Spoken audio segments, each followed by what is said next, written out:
गौ रक्षा करने के नाम पर हमारा वोट लेकर के सत्ता में आए थे और सत्ता में आने के बाद इनकी भाषा बदल गई। वक्त गुलशन पर था तो लहू हमने दिया, जब बहार आई तो कहते हो तेरा कोई काम नहीं। अरे भाई, आप हमको हटाने की बात कर रहे हो। यहाँ तो रामलला विराजमान ही हटा दिए गए। जब रामलला विराजमान को ही ये हटा सकते हैं तो हम लोग तो पक्षकार थे, हमें हटा दिया, हम क्या कर सकते। जब धूप ताप सहना था, जब बरसात बौछार सहनी थी, तब वो रामलला। जब कोर्ट में केस लड़ना था, तब वो रामलला। और आज जब वो मुकदमा जीत करके आ गए तो ये काले महाराज आ गए कहाँ से। हम लोगों ने मुहावरे में सुना था कि रक्षक ही भक्षक हो जाता है। अपनी आंखों से देख लिया कि रक्षा की शपथ लेने वाले लोग कैसे गौ भक्षक हो गए। एक तरफ से जनता कह रही है कि हमारी गौ माता के साथ वो व्यवहार हो रहा है जो कभी नहीं देखा गया था, और बहुत दुखी है जनता, और इसका सबक सिखाने के लिए संकल्पित है। गाय को राष्ट्रमाता घोषित करने के लिए पूज्य शंकराचार्य जी ने आज तलवार उठाया है। वह तलवार जो सिख धर्म के लोगों ने गाय को राष्ट्रमाता घोषित करने के लिए, बचाने के लिए तलवार उठाया था, आज वही तलवार लखनऊ के गुरुद्वारा में पूज्य भगवान को समर्पित की गई है। गुरुजी, क्या इस मामले में क्या कहेंगे? तलवार ऐसा है कि ये जो सिख बंधुओं के पास कृपाण है, ये कोई सामान्य कृपाण नहीं है। ये नैना देवी जी के द्वारा आशीर्वाद में दी गई तलवार है, और हिंदू धर्म की रक्षा के लिए, और हिंदू धर्म का जो मूल गौ माता है उसकी रक्षा के लिए दी गई है। इसलिए सिख बंधुओं ने आज यहाँ पर आकर के हमको वो कृपाण भेंट की और कहा ये कृपाण भी आपके साथ गौ माता की रक्षा के लिए सम्मिलित है, हम इसको आपको भेंट कर रहे हैं। पूरे प्रदेश में महाराज श्री, आपने पूरे देश में यात्रा किया, प्रदेश में यात्रा किया, क्या लग रहा है कि एक जनमानस तैयार है इसके लिए? जो गाय कटवाते हैं, गाय की कंपनियों से चंदा लेते हैं, जो गायों को कुत्ते नोच करके खा रहे हैं उसे देखते हैं, उसके बाद भी कह रहे हैं कि गाय को खरोच नहीं आएगा हमारे प्रदेश में। हमने 300 से ज्यादा विधानसभा क्षेत्रों की यात्रा कर ली है, लाखों लोगों से सीधा संवाद हमने किया है उत्तर प्रदेश में। एक तरफ से जनता कह रही है कि हमारी गौ माता के साथ वो व्यवहार हो रहा है जो कभी नहीं देखा गया था, और बहुत दुखी है जनता, और इसका सबक सिखाने के लिए संकल्पित है।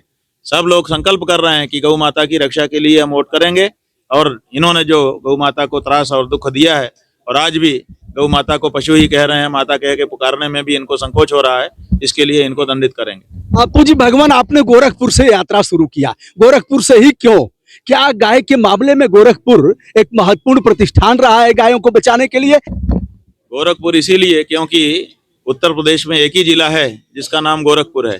गोरख माने गो रक्षा, गोरक्षपुर है, वो वही गोरखपुर हो गया है। तो गाय की रक्षा के लिए जो स्थान पहले से प्रसिद्ध है, जब गाय की रक्षा की बात कर रहे हैं तो वहीं से शुरू करना पड़ेगा, और वहीं से शुरू कर रहे हैं और वहीं पे पूरा करेंगे। हम जा रहे हैं गोरखपुर, धीरे धीरे पहुंच रहे हैं। तो क्या जिस पीठ की स्थापना गायों की रक्षा के लिए हुई थी, अब वो रक्षा नहीं कर रहा है, चंदा ले रहा है? सबसे अधिक चंदा लेने वालों में यही लोग हैं जिन्होंने समस्त सीमाओं को तोड़ दिया, भला और सुप्रीम कोर्ट का जिसने उजागर कर दिया और फिर एसबीआई ने बताया। ऐसा है कि हम लोगों ने मुहावरे में सुना था कि रक्षक ही भक्षक हो जाता है। अपनी आंखों से देख लिया कि रक्षा की शपथ लेने वाले लोग कैसे गौ भक्षक हो गए। अपने आंखों से देखा। आज ये कहते हैं कि गौ माता के मांस को खाने वालों से हमें वोट चाहिए। ये गौ रक्षा करने के नाम पर हमारा वोट लेकर के सत्ता में आए थे, और सत्ता में आने के बाद इनकी भाषा बदल गई। ये सब देखने को मिल रहा है, लेकिन धोखा एक बार ही होता है, बार बार थोड़े होता है। अब जो धोखा हो गया उसके लिए तो हम कुछ नहीं कर सकते। अंतिम सवाल महाराज श्री, जो सदन में काली नेम जैसे शब्दों का प्रयोग कर रहा है प्रत्यक्ष अथवा परोक्ष रूप में, उससे किस प्रकार? आप तो सुरक्षित नहीं है, कभी भी आपके साथ कोई खतरा हो सकता है, कोई सुरक्षा नहीं है। ऐसा है कि कालनेमी शब्द का उच्चारण उन्होंने ही किया था। प्रायः ऐसा होता है कि जब कहीं चोरी हो जाती है तो जो चालाक चोर होते हैं वो खुद ही चोर चोर का शोर मचाना शुरू कर देते हैं। बताइए, कालनेमी का कोई प्रसंग ही नहीं था और ये खुद ही कालनेमी कहने लगे। तो ये ठीक उसी तरह से है जैसे चोरी हो जाने पर चोर ही चोर का शोर मचाता है, ऐसे ये स्वयं कालनेमी थे, इसलिए ये कालनेमी कहने लग गए। जो हत्या करवाता है अथवा हत्या पर चुप रहता है, उसको प्रकृति और भगवान शास्त्रों में किस प्रकार के दंड का प्राविधान किया गया? ऐसा है कि यावंती तस्या रोमाणी तावद वर्षाणि मज्जति नरक में जाना पड़ता है और एक गाय के जितने रोए हैं उतने वर्षों के लिए नरक का भोग करना पड़ता है। तो बहुत कड़ा दंड है, उस कड़े दंड के ये लोग भागीदार बन रहे हैं। हम तो जनता को बचाना चाहते हैं कि जनता इसमें लिप्त न रहे, जनता इससे अलग हो जाए। तो जो लोग ऐसा समर्थन करते हैं उनको कैसा दंड है? जैसे मान लीजिए हम उन्हीं को वोट देते हैं, उनकी जय जयकार करते हैं, जिंदाबाद करते हैं, तो उनको कैसा दंड मिलेगा? अनुमंता विशेषिता निहंता क्रय विक्रयी संस्कर्ता चोपहर्ता च खादकश्चेति घातकाः। शास्त्र की दृष्टि में घातक माने हत्यारा कौन? तो कहा जिसने अनुमति दी पहले तो वही हत्यारा है। विशेषिता जिसने चाकू लेकर के, छुरी लेकर के, मशीन लेकर के काटना चाहा, जिसने प्राण ही खत्म कर दिया वो निहंता। और जो उस कटे हुए मांस को खरीदता और बेचता है, और जो उसको पकाता है, जो उसको परोसता है, और जो उसको खाता है, ये 8 लोग हैं। ये 8 के 8 समान रूप से उस गौ माता के हत्या के दोषी होते हैं। इसलिए सबसे पहले अनुमंता, जिसने अनुमति दी, लाइसेंस दिया, वही तो अनुमंता है। और उसी के साथ आप मतदान करने वाले, क्योंकि आपने मतदान करके उनको इस लायक बनाया कि वो लाइसेंस दे सके, तो अनुमंता में आप दोनों आ जाएंगे। इसलिए आगे आगे वो जाएंगे और पीछे पीछे आप भी नरक में जाएंगे और धक्का खाएंगे, अगर उनको वोट आप इतना जानने के बाद भी देते हैं तो।